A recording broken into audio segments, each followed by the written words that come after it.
बिहार के अररिया में केंद्रीय गृह मंत्री अमित शाह ने एक कार्यक्रम को संबोधित करते हुए कहा कि आज भारत के क्रांतिकारी वीर सावरकर की पुण्यतिथि है। वीर सावरकर न सिर्फ आजादी की लड़ाई में एक बेमिसाल योद्धा थे, बल्कि एक निडर देशभक्त भी थे, जिनकी कलम में बहुत ताकत थी। अपने साहित्य के जरिए उन्होंने पूरे देश में देशभक्ति की लहर जगाई और वे एक ऐसे नेता थे जो बुनियादी सिद्धांतों पर सोचते थे, चाहे वह छुआछूत का खात्मा हो, भाषाओं का शुद्धिकरण हो या शुद्ध राष्ट्रवाद का नजरिया हो। वीर सावरकर ने इन सभी के लिए बहुत कोशिशें की और अपनी मौत तक ऐसा करते रहे।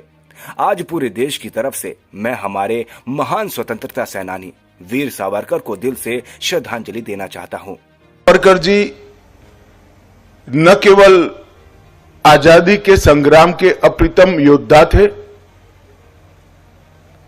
एक निडर देशभक्त जिनकी कलम में भी बहुत बड़ी ताकत थी। गद्य और पद्य दोनों प्रकार के साहित्यों से जिन्होंने पूरे देश में देशभक्ति का ज्वार जगाया और मूल तत्वों को विचार करने वाले वो नेता थे। हम सब लोग, देश के सभी लोग, सावरकर जी के पहले 1857 में जो सशस्त्र क्रांति हुई थी उसको 1857 के विप्लव के नाम से जानते थे। वीर सावरकर ने ही दृष्टिकोण बदला और उसको देखने का नजरिया बदल गया कि 1857 में विप्लव नहीं हुआ था हमारे देश के लिए, तो वो स्वातंत्र संग्राम था। ये दृष्टिकोण से ही पूरे देश का गुलामी को तोड़कर फेंक देने का जज्बा उभर कर आया था। उनकी आजादी की इच्छा इतनी तीव्र थी, देशभक्ति इतनी सर्वोच्च सीमाओं पर थी कि दरिया के अंदर भी छलांग लगाकर देश को आजाद करने का उन्होंने प्रयास किया।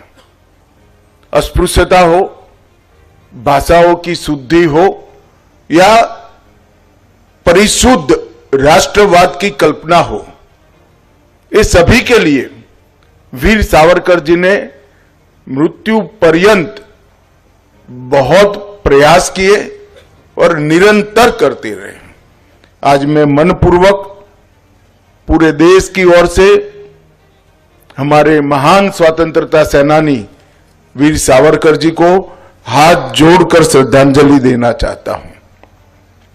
मित्रों, भाजपा सांसद संबित पात्रा ने पत्रकार वार्ता में राहुल गांधी पर निशाना साधा। उन्होंने कहा कि आज वे समझौतावादी कह रहे हैं, लेकिन हम बताना चाहते हैं कि वास्तव में समझौतावादी कौन है। असलियत में समझौतावादी पंडित जवाहरलाल नेहरू थे। हम उन्हें चाचा नेहरू नहीं, बल्कि चाचा कंप्रोमाइज्ड कहना चाहिए। उनके द्वारा जानकर गलतियां की गई थी ताकि देश कंप्रोमाइज्ड हो।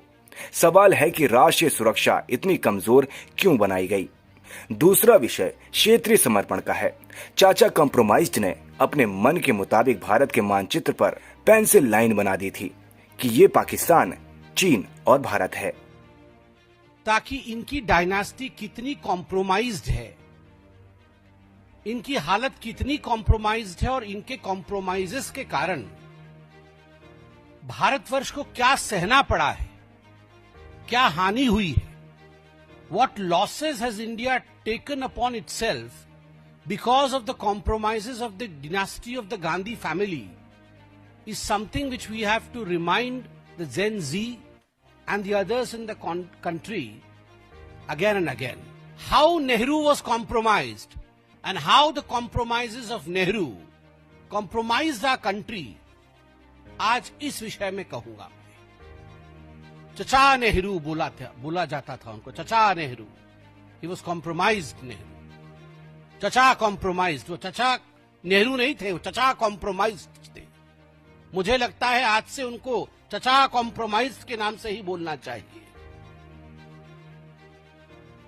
जब चचा ही कॉम्प्रोमाइज्ड होगा तो क्या देश का हाल होगा, आप सोचिए जरा। अभी ये चचा कॉम्प्रोमाइज की पूरी कच्ची चिट्ठी है, बहुत बड़ी चिट्ठी है, कच्ची चिट्ठी मैं प्रयास करता हूं कि एक एक करके इस विषय को रखूंगा और आप सब भी देखेंगे।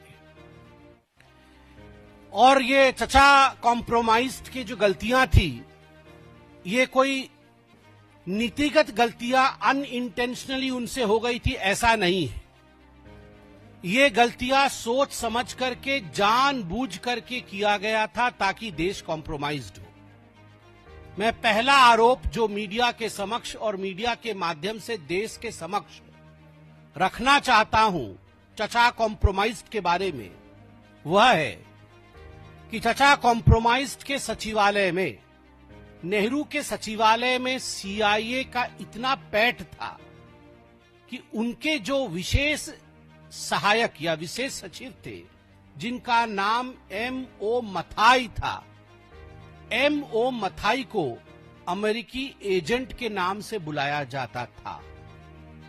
और 60 के दशक में, 1960 के दशक में KGB, जो रशिया की एजेंसी है, KGB के एजेंसीज के एजेंट भी चचा कॉम्प्रोमाइज्ड के ऑफिस में मौजूद थे।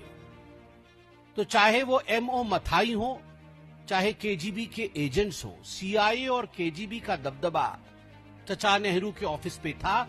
और in the 60s and 70s it used to be said, in fact it used to be said about Nehru's regime that any document that the foreign dispensation needed was readily available for US and for Russia. That was the situation, grim situation I would say, and that was the compromise that Nehru did with the security of this country. सवाल है कि राष्ट्रीय सुरक्षा इतनी खोखली क्यों बनाई गई कि गुप्त दस्तावेज देश के विदेशी हाथों में सौंप दिया जाता था। दूसरा विषय है क्षेत्रीय समर्पण का। ये जो चाचा कॉम्प्रोमाइज थे, चाचा कॉम्प्रोमाइज ने भारत के नक्शे के ऊपर जब मन किया, मानो अपने स्केच पेन से ही उन्होंने आंक दिया कि ये पोर्शन पाकिस्तान को दे देंगे, ये पोर्शन चीन को दे देंगे। He used the sketch pen to in fact cut off parts of India, dismember India and hand it over to foreign dispensations like Pakistan and China. Sapa सांसद धर्मेंद्र यादव ने पत्रकारों से बात करते हुए कहा कि पूज्य शंकराचार्य की गरिमा को गिराने का जिस तरह से उत्तर प्रदेश सरकार और मुख्यमंत्री ने प्रयास किया है, ये पूरे सनातन धर्म के लिए शर्म की बात है, अशोभनीय है। मैं समझता हूं कि सनातन को मानने वाले हर व्यक्ति शंकराचार्य जैसे स्थान, मान और मर्यादा का हनन करने वाले व्यक्ति को सबक सिखाएगा। देखिए, पूज्य शंकराचार्य जी की गरिमा गिराने का मैं समझता हूं जिस तरीके से प्रयास किया उत्तर प्रदेश सरकार ने, उत्तर प्रदेश के मुख्यमंत्री ने, ये पूरे सनातन धर्म के लिए शर्म की बात है, अशोभनीय बात है। और मैं समझता हूं सनातन को मानने वाला हर व्यक्ति शंकराचार्य का जो स्थान है, जो सम्मान है, जो मान है, जो मर्यादा है, उसका हनन जो कोई भी करेगा उसको सबक सिखाएगा। प्रधानमंत्री मोदी के इजराइल दौरे पर पीडीपी प्रमुख महबूबा मुफ्ती ने पत्रकारों से बात करते हुए कहा कि ये देश की पॉलिसी के खिलाफ है। पूरा देश इजराइल के प्रधानमंत्री नेतन्याहू के खिलाफ है। प्रधानमंत्री मोदी, जो 140 करोड़ भारतीयों के प्रतिनिधि हैं, वहां गए और एक क्रिमिनल को गले लगाया। ये भारत के लिए अच्छे संकेत नहीं है। मैं समझती हूँ कि हमारे मुल्क की जो पॉलिसी है ये बिल्कुल उसके खिलाफ है। और इस वक्त पूरी दुनिया जो है वो इजराइल का जो प्राइम मिनिस्टर है बीबी नेतन्याहू, उसके खिलाफ है। वो एक इंटरनेशनल क्रिमिनल कोर्ट ने उसको जो इंडाइट किया हुआ है, उसको किसी बहुत सारे मुल्कों में वो जा नहीं पाते क्योंकि उनको कहीं भी गिरफ्तार किया जाएगा। तो ऐसे में मोदी जी जो 140 करोड़ लोगों के नुमाइंदे हैं, वो जाके एक क्रिमिनल के गले लगे, उससे मिले, उससे बात करें। मुझे लगता है ये शायद हमारे जो मुल्क हिंदुस्तान, गांधी के मुल्क के लिए ये कोई अच्छी निशानी नहीं है।